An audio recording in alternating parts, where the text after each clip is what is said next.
ये है chapter 7 the living and the non living.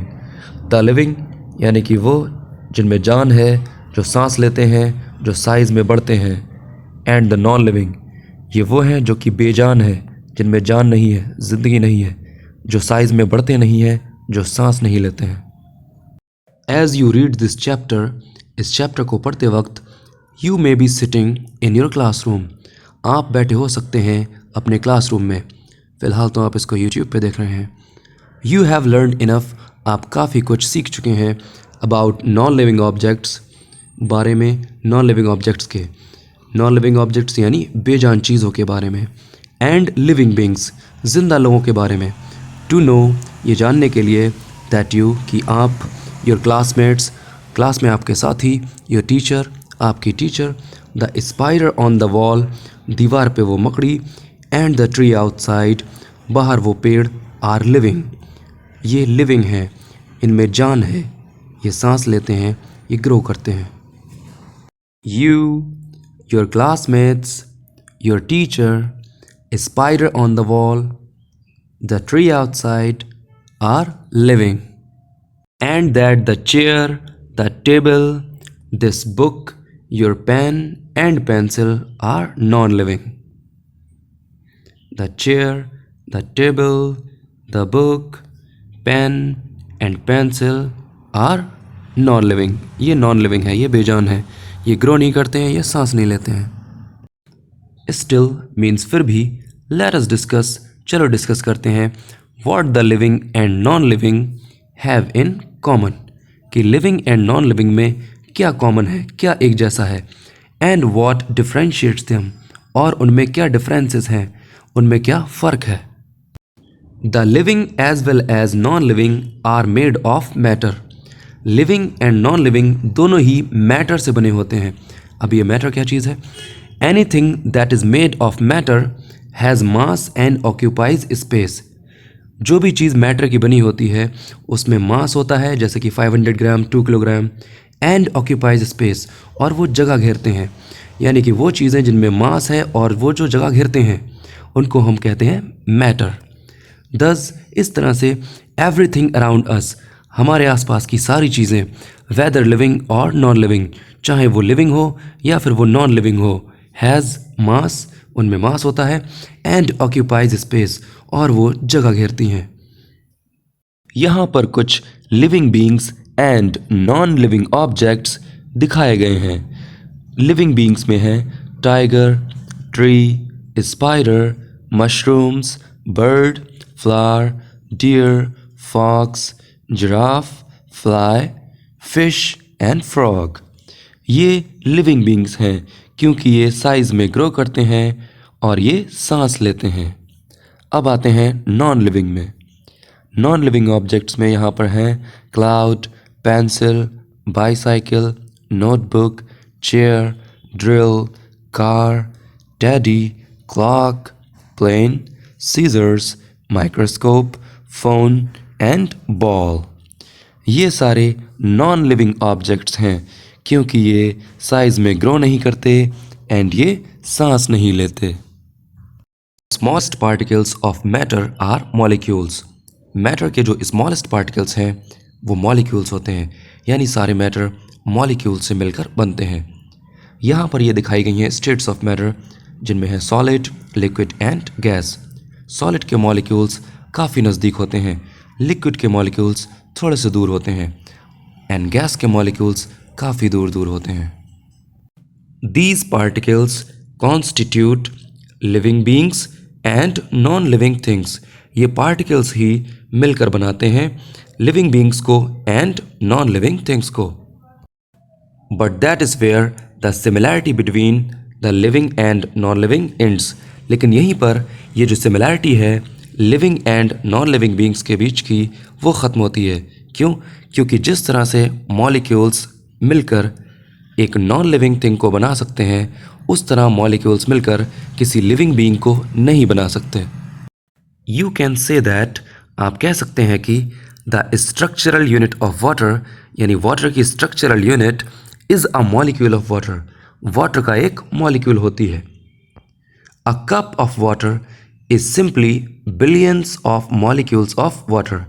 एक कप ऑफ वाटर का मतलब है billions of molecules of water. जैसे कि यहाँ पर शो किया गया है एक ग्लास जिसमें मॉलिक्यूल्स हैं, बहुत सारे बिलियंस ऑफ मॉलिक्यूल्स हैं इसमें। ओके, एंड एक सिंगल मॉलिक्यूल जो है, एक सिंगल मॉलिक्यूल को कहते हैं the structural unit of water. But you can not say this of a living organism. लेकिन आप ऐसा एक लिविंग ऑर्गेनिज्म के बारे में नहीं कह सकते। दो a living being is also made of molecules. हालांकि एक लिविंग बींग भी बना होता है मॉलिक्यूल से मिलकर, but just those molecules put together do not make an organism. लेकिन ऐसा नहीं हो सकता कि आपने उन मॉलिक्यूल्स को बस पास में रख दिया या फिर मिला दिया, कंबाइन कर दिया और उससे एक लिविंग ऑर्गेनिज्म बन गया। इस तरह से लिविंग ऑर्गेनिज्म नहीं बनते हैं। तो फिर कैसे बनते हैं? द मोस्ट बेसिक यूनिट और structural unit of an organism is the cell.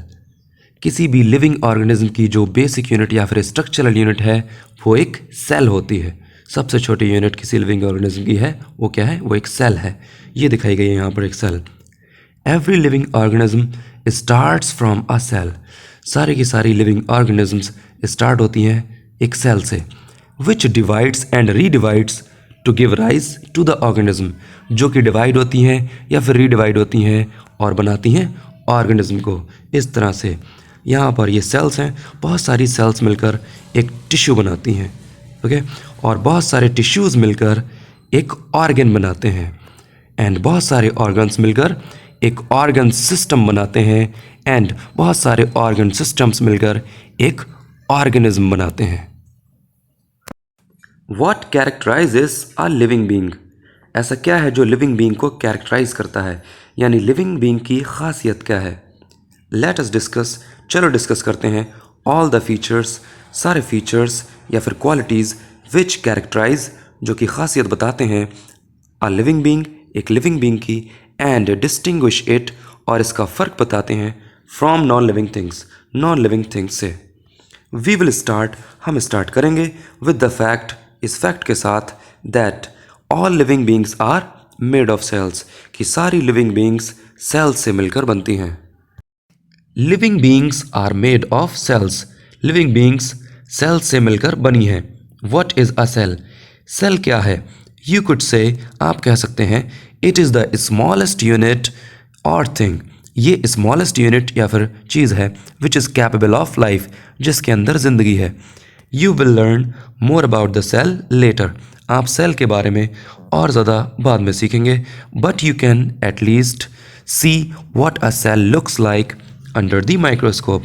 लेकिन कम से कम आप ये देख सकते हैं कि एक सेल कैसी दिखती है अंडर द माइक्रोस्कोप, माइक्रोस्कोप से देखने पर। ये रही एक माइक्रोस्कोप।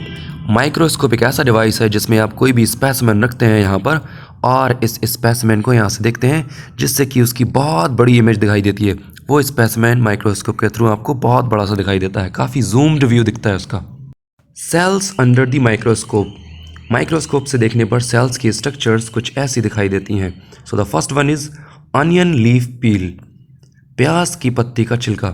प्याज की पत्ती के छिलके को अगर हम माइक्रोस्कोप से देखते हैं तो कुछ ऐसी स्ट्रक्चर दिखाई देती है। रियो लीफ पील, रियो एक प्लांट है, इसकी पत्ती के छिलके को अगर हम माइक्रोस्कोप से देखते हैं तो ऐसी स्ट्रक्चर दिखाई देती है। चीक सेल्स अंडर द माइक्रोस्कोप, अगर चीक सेल्स को हम माइक्रोस्कोप से देखते हैं तो कुछ ऐसी स्ट्रक्चर्स दिखाई देती हैं। All living beings are made of cells, सारे लिविंग बीइंग्स सेल्स से मिलकर बने हैं। But as you have seen for yourself, लेकिन आप खुद देख चुके हैं, all cells do not look alike, सारे सेल्स एक जैसे नहीं दिखते हैं। ये देखिए, onion cell, Rhoeo cell, cheek cells, तीनों तरह के ही सेल्स डिफरेंट हैं।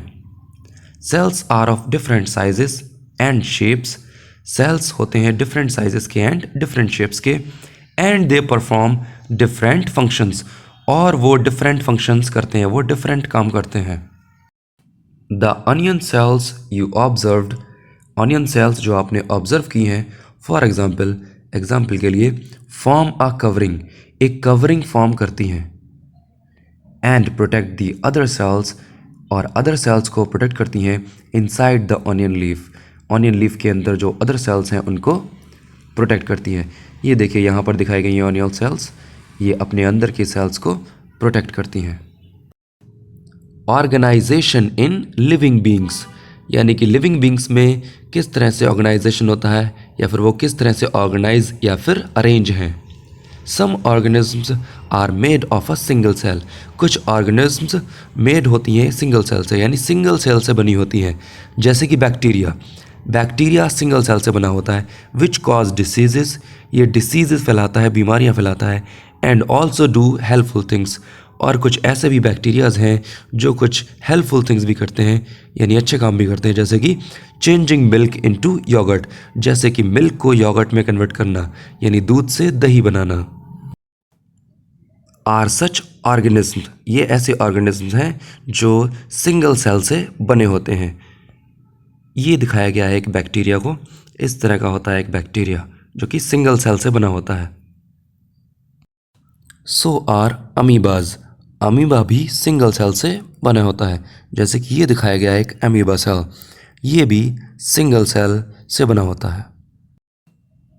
एंड यीस्ट, यीस्ट भी सिंगल सेल से बना होता है। Which is use to make wine and bread, इसका यूज़ वाइन एंड ब्रेड बनाने में यूज़ होता है। ये है एक यीस्ट सेल जो कि एक सिंगल सेल से बना होता है।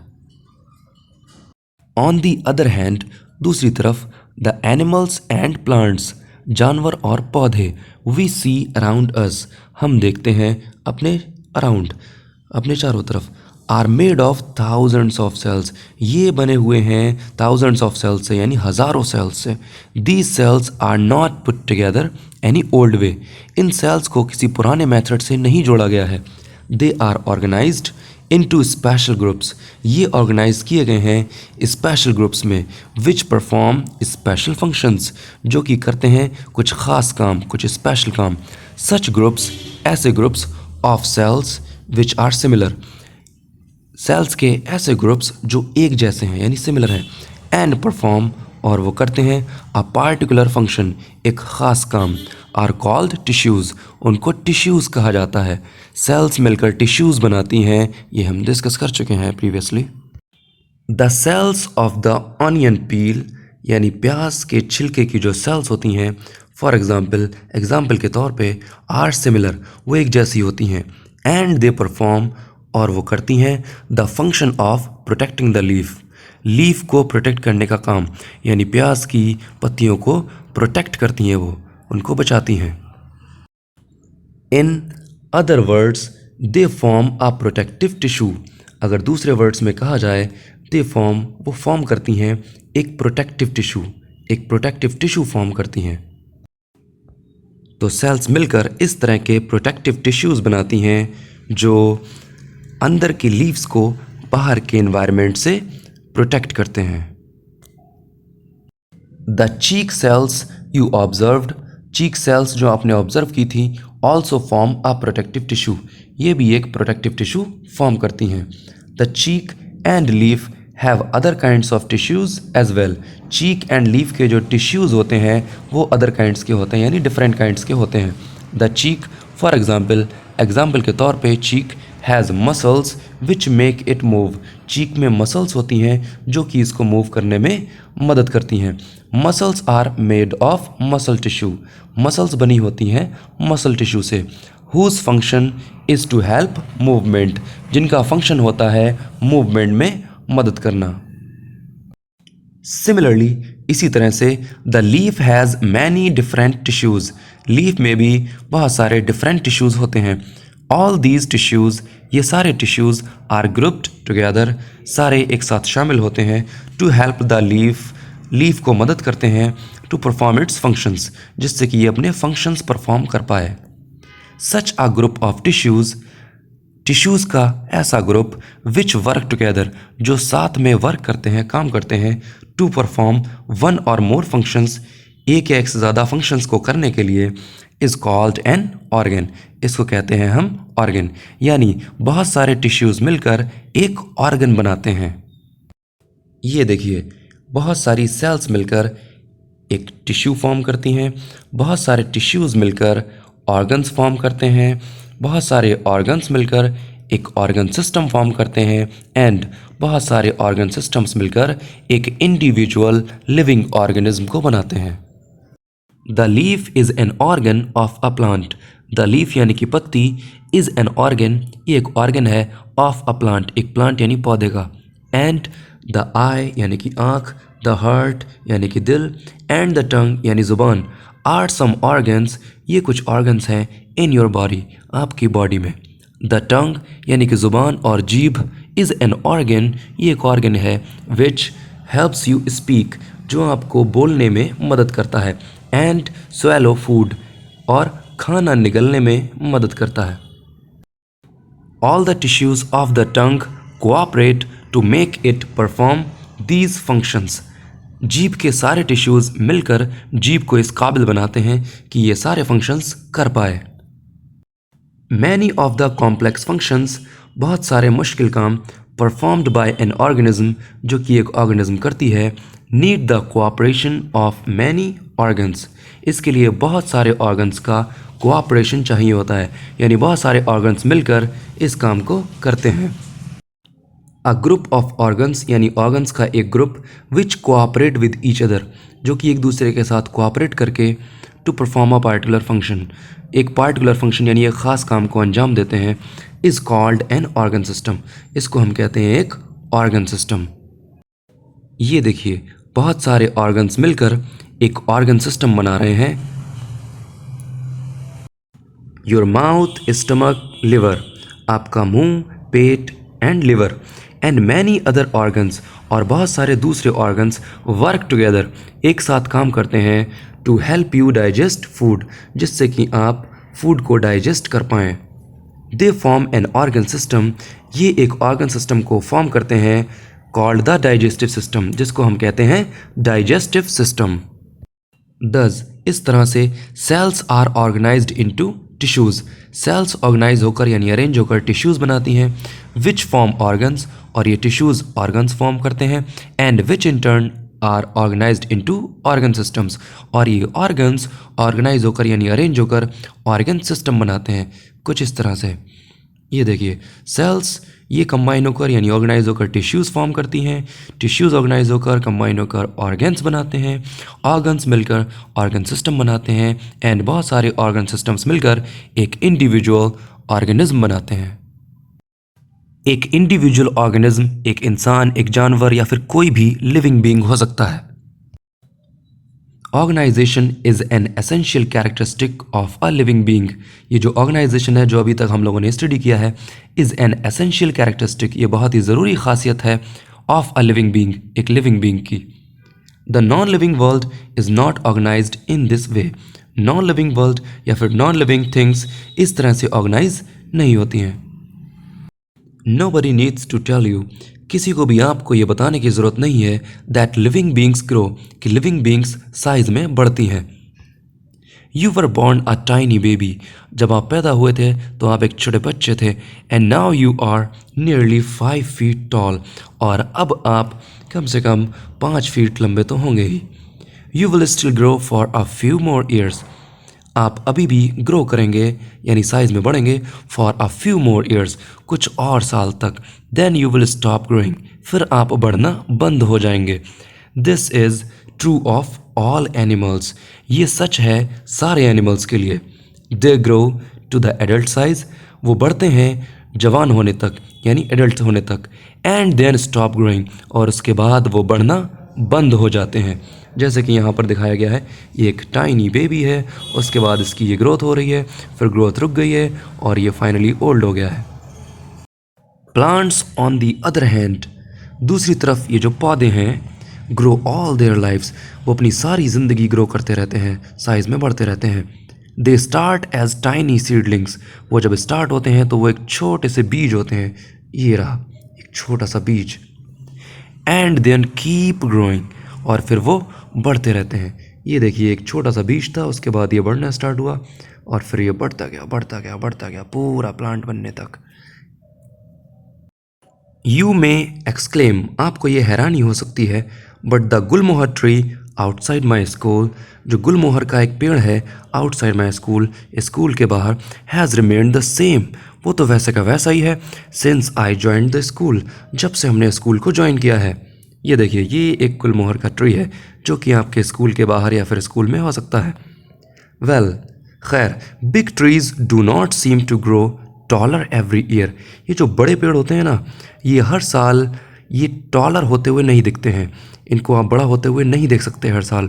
But they spread out with new branches, लेकिन वो अपनी नई शाखाएं, ब्रांचेस वो फैलाते हैं, उनमें नई शाखाएं निकलती हैं, नई ब्रांचेस निकलती हैं, एंड लीव्स, और नई पत्तियां निकलती हैं उनमें से, and their trunks keep growing in thickness, और उनके जो तने हैं वो थिकनेस में बढ़ते रहते हैं, इनके जो तने हैं वो थिकनेस में बढ़ते रहते हैं, उनका साइज जो है वो बढ़ता रहता है।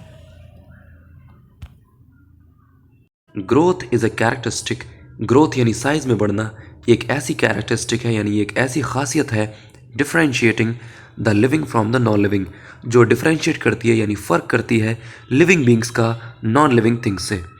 सम non living things like crystals, कुछ ऐसी भी नॉन लिविंग थिंग्स हैं जैसे कि crystals, formed from a solution, जिनको एक सॉल्यूशन से बनाया गया है, ऑल्सो सीम टू ग्रो, आपको ऐसा लग सकता है कि वो ग्रो कर रहे हैं, लेकिन वाकई में क्या होता है, let's see.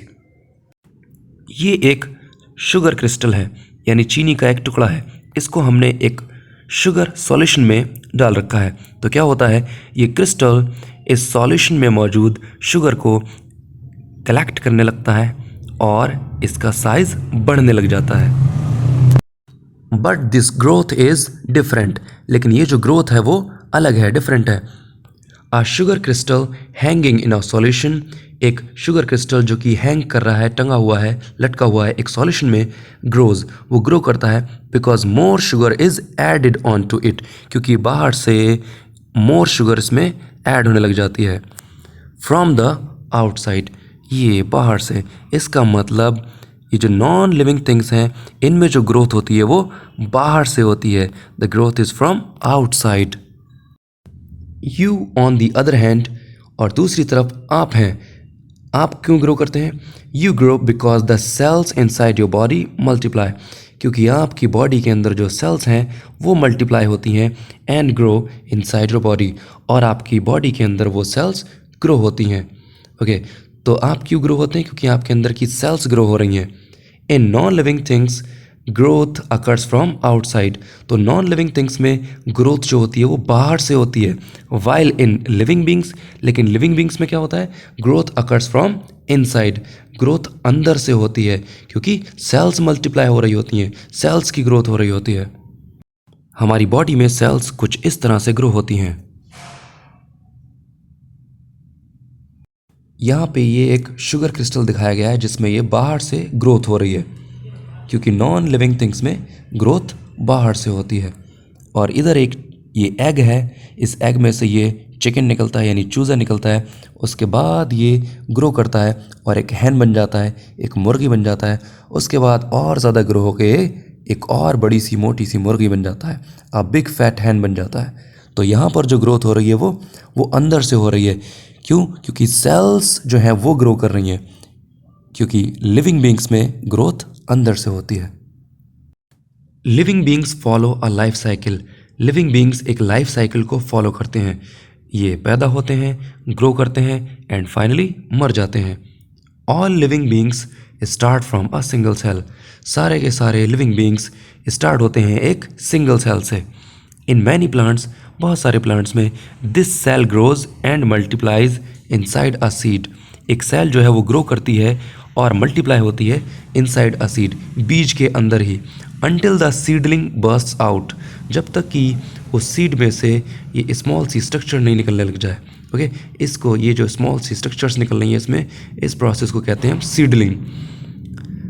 Until the seedling burst out and the new plant grows, और एक नया प्लांट ग्रो होने लग जाता है। मैनी एनिमल्स, बहुत सारे एनिमल्स में, लाइक बर्ड्स एंड स्नेक्स, जैसे कि चिड़िया और सांप, द सिंगल सेल ग्रोज, एक सिंगल सेल ग्रो करती है, एंड मल्टीप्लाइज, और मल्टीप्लाई होती है इनसाइड एन एग, एक एग के अंदर, until the baby breaks out of the shell, जब तक कि वो बेबी शेल को ब्रेक करके बाहर नहीं आ जाता। The baby then grows into the adult, उसके बाद वो बेबी एग में से निकल कर फिर वो बड़ा होने लग जाता है इनटू द एडल्ट, और एडल्ट हो जाता है यानी जवान हो जाता है। जैसा कि ये हमने यहाँ पर डिस्कस किया था, एग में से चिकन का निकलना और उसका एक बिग फैट हैन बन जाना। इन अदर एनिमल्स, दूसरे जानवरों में, the baby grows, baby grow होता है inside the mother's body, mother की बॉडी के अंदर ग्रो होता है। इज बॉर्न, फिर वो पैदा होता है। And grows into the adult, फिर वो बड़ा होकर जवान हो जाता है। हाउ एवर इट हैपन्स, हालांकि ये होता है, अ स्मॉल ऑर्गेनिज्म ग्रोज, एक स्मॉल ऑर्गेनिज्म यानी कि एक स्मॉल सा कोई इंसान या फिर जानवर या फिर tree, grows into an adult organism, वो ग्रो होता है यानी बढ़ता है इनटू एन एडल्ट ऑर्गेनिज्म, और एक जवान ऑर्गेनिज्म बन जाता है। देन इट रिप्रोड्यूसेस और प्रोड्यूसेस ऑफ स्प्रिंग्स, फिर ये रिप्रोड्यूस करता है या फिर बच्चे पैदा करता है। देन इट ग्रोज ओल्ड, फिर ये बड़ा होकर बूढ़ा हो जाता है। एंड फाइनली इट डाइज, और फाइनली ये मर जाता है। वी कैन से दैट, हम ये कह सकते हैं कि all organisms follow a life cycle, सारे ऑर्गेनिज्म एक लाइफ साइकिल को फॉलो करते हैं। ऑफ बर्थ, ये पैदा होते हैं। ग्रोथ, ये ग्रो करते हैं। रिप्रोडक्शन, ये बच्चे पैदा करते हैं। एजिंग, ये बूढ़े होते हैं। एंड डेथ, और फाइनली ये मर जाते हैं। तो ये सारे के सारे एक लाइफ साइकिल को फॉलो कर रहे हैं, जिसमें कि बर्थ यानी पैदा होना, ग्रोथ यानी बढ़ना, रिप्रोडक्शन यानी बच्चे पैदा करना, एजिंग यानी बूढ़ा होना, एंड डेथ यानी मर जाना, ये सारी चीज़ें शामिल हैं। The time for which an organism lives, वो टाइम जब तक कि एक ऑर्गेनिज्म जिंदा रहता है। और the time between its birth and death, या फिर वो टाइम जो कि इसके पैदा होने से इसके मरने के बीच का है। इज़ इट्स लाइफ स्पैन, उसको इसका लाइफ स्पैन कहते हैं, यानी कि इससे इसके पैदा होने से इसके मरने तक के बीच का जो टाइम है उसको कहते हैं एक ऑर्गेनिज्म का life span. This life span is different for different organisms, ये डिफरेंट ऑर्गेनिज्म के लिए डिफरेंट होता है। कुछ ऑर्गेनिज्म की ज़िंदगी यानी लाइफ स्पैन बहुत ज़्यादा होती है, और कुछ ऑर्गेनिज्म की ज़िंदगी यानी लाइफ स्पैन बहुत कम होती है। सम इंसेक्ट्स, कुछ कीड़े, like the ones you see near lights, उनमें से जो कि आप देख सकते हैं नियर लाइट्स, लाइट के पास आप देख पाएंगे। ड्यूरिंग द रेनी सीजन, बरसात के सीज़न में, बरसात के दिनों में आप देख पाएंगे कि कुछ कीड़े होते हैं जो कि बल्ब के आसपास आपको दिखते हैं, लाइट के आसपास इस तरह से आपको दिख जाएंगे वो कीड़े। तो क्या होता है, live only for a few hours, वो कुछ घंटों तक ही जिंदा रहते हैं। कुछ टाइम के बाद आप देखेंगे कि वो इस तरह से बिखर गए हैं ज़मीन पर लाश बनकर, वो कुछ घंटों ही जिंदा रहते हैं। While some trees live for hundreds of years, जबकि कुछ पेड़ जीते हैं सैकड़ों साल तक, कुछ पेड़ों की ज़िंदगी सैकड़ों साल तक होती है। जैसे कि एक बैनियन ट्री यानी बरगद का पेड़, एक बरगद के पेड़ की ज़िंदगी 100 साल से भी ज़्यादा होती है। Life spans of some organism are given in table 7.1, यहाँ पर एक टेबल बनी हुई है, इसमें कुछ ऑर्गेनिज्म के लाइफ स्पैन्स दे रखे हैं। Let's sea organism life span. The first one is house spider, it is 3 to 4 days, एक घरेलू मकड़ी की ज़िंदगी 3 से 4 दिन होती है। माउस 2 to 3 years, एक चूहे की ज़िंदगी 2 से 3 साल तक होती है। डॉग 16 to 18 years, एक कुत्ते की ज़िंदगी 16 से 18 साल होती है। एलिगेटर 50 to 55 years, एक एलिगेटर यानी घड़ियाल, ये एक तरह का मगरमच्छ होता है, इसकी ज़िंदगी 50 से 55 साल होती है। पिजन 15 to 20 years, यानी कबूतर की ज़िंदगी 15 से 20 साल तक होती है। मैन 60 to 100 years, एक आदमी की ज़िंदगी 60 से 100 साल तक होती है। Living beings reproduce, living beings बच्चे पैदा करते हैं। एन एसेंशियल पार्ट, एक बहुत ज़रूरी हिस्सा ऑफ द लाइफ साइकिल यानी ज़िंदगी का, ऑफ अ लिविंग ऑर्गेनिज्म, एक लिविंग ऑर्गेनिज्म की, इज़ रिप्रोडक्शन, बच्चे पैदा करना है। मीन्स बच्चे पैदा करना लिविंग ऑर्गेनिज्म की ज़िंदगी का एक बहुत ही ज़रूरी हिस्सा है। ऑल ऑर्गेनिज्म रिप्रोड्यूस, सारे ही ऑर्गेनिज्म रिप्रोड्यूस करते हैं यानी बच्चे पैदा करते हैं, और प्रोड्यूस देयर ओन काइंड, या फिर अपने ही जैसे और बनाते हैं। मोस्ट ऑफ द प्लांट्स, बहुत सारे plants we see around us, जो हम अपने चारों ओर देखते हैं, रिप्रोड्यूस बाय प्रोड्यूसिंग सीड्स, वो रिप्रोड्यूस करते हैं यानी अपने ही जैसे और प्लांट्स बनाते हैं, बाय प्रोड्यूसिंग सीड्स यानी बीज बनाकर, अपने बीज से वो और ज़्यादा प्लांट्स बनाते हैं। इन सम यानी कुछ प्लांट्स में, द रूट यानी जड़ों से, और स्टेम यानी तने से, और लीफ यानी पत्ती से, gives rise to a new plant, नए प्लांट निकलते हैं। एक प्लांट के ज़मीन के अंदर का जो पार्ट होता है उसको कहते हैं रूट्स यानी जड़ें, ज़मीन से बाहर का जो पार्ट होता है उसको कहते हैं स्टेम या फिर तना, और ये जो है ये है लीफ यानी पत्तियाँ। डिफरेंट प्लांट्स में डिफरेंट पार्ट से नए प्लांट्स निकलते हैं। सम एनिमल्स, कुछ जानवर, मैन यानी आदमी, कैट यानी बिल्ली, डॉग यानी कुत्ता, हॉर्स यानी कि घोड़ा, काउ यानी कि गाय, एट्सेट्रा, प्रोड्यूस यंग वंस, ये बच्चे पैदा करते हैं, which are like small copies of themselves, जो देखने में इन्हीं की स्मॉल कॉपीज लगते हैं यानी इन्हीं के जैसे दिखते हैं।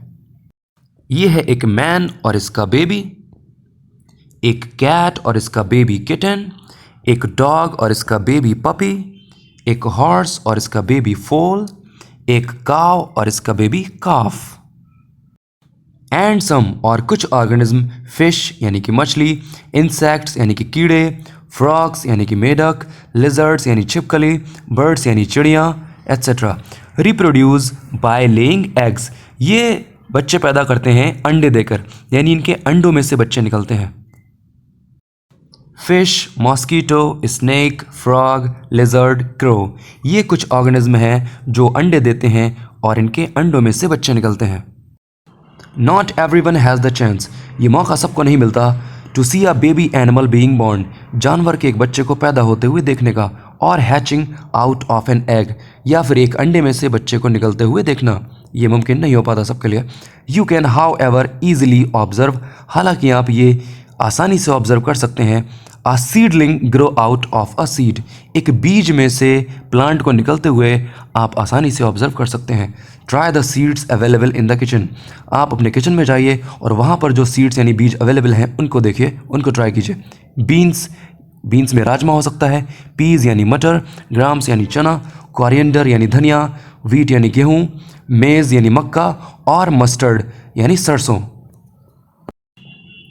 इनमें से जो भी बीज आपको मिले, सोक देम ओवरनाइट, उनको पूरी रात भिगो कर रखिए, and plant them in a shallow tray of moistened soil, एक शैलो ट्रे मतलब जो ज़्यादा गहरी ना हो, उसमें आप मॉइस्टेंड सॉइल यानी कि गीली मिट्टी रखिए और उसमें उन बीज को दबा दीजिए यानी प्लांट कर दीजिए। Put the tray in a dark place, अब इस ट्रे को अंधेरे में रख दीजिए, and moistened the soil when required, और उस मिट्टी को गीला करते रहिए, मॉइस्टेंड करते रहिए जब भी ज़रूरत लगे।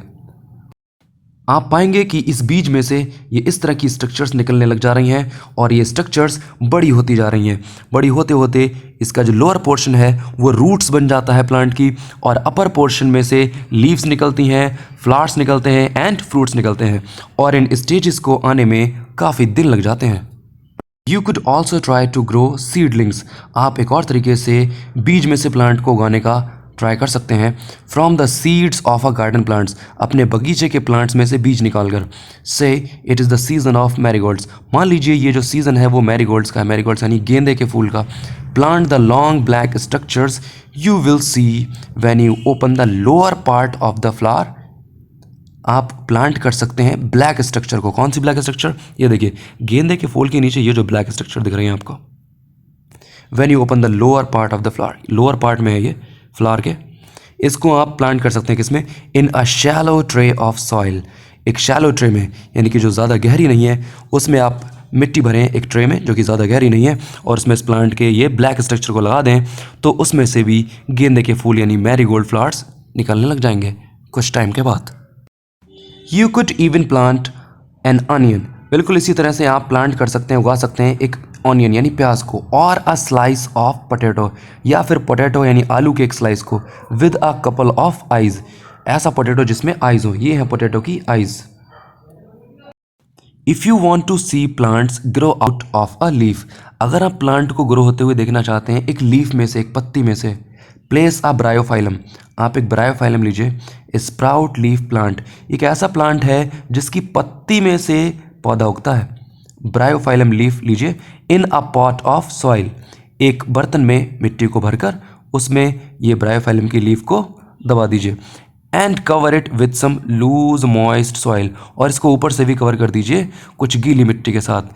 फिर कुछ दिनों बाद इसमें से प्लांट निकलना शुरू हो जाएगा।